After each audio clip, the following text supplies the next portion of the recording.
Cancer রোগীদের সামাজিক ভাতা প্রদান সরলীকরণ করতে আগামীকাল রাজ্যের আঞ্চলিক ক্যান্সার হাসপাতালে সমাজ কল্যাণ ও সমাজ শিক্ষা দপ্তর থেকে একটি হেল্প ডেস্ক খোলা হচ্ছে। আজ মহাকরণে আয়োজিত এক সাংবাদিক সম্মেলনে কথা জানান দপ্তরের মন্ত্রী টিঙ্কু রায়। তিনি বলেন, এখন থেকে ক্যান্সার রোগীরা এই হেল্প ডেস্কের মাধ্যমে সরকারি সুবিধা পাবেন।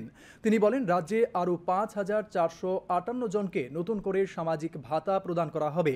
সামাজিক ভাতা নিতে আগ্রহীদের নিকটবর্তী সিডিপিও অফিসে যোগাযোগ করতে বলেছেন তিনি। মন্ত্রী জানান, চলতি অর্থ বছরে মিশন বাৎসল্য প্রকল্পের আওতায় আনা হবে আরও ৬,৩০১ জন শিশুকে।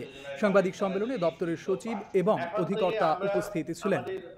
অটল বিহারী বাজপেয়ী যে ক্যান্সার হসপিটাল, সেখানে আমাদের সোশ্যাল ওয়েলফেয়ারের একটা হেল্প ডেস্ক থাকবে। এখন সেখানে আমাদের স্টাফ থাকবে।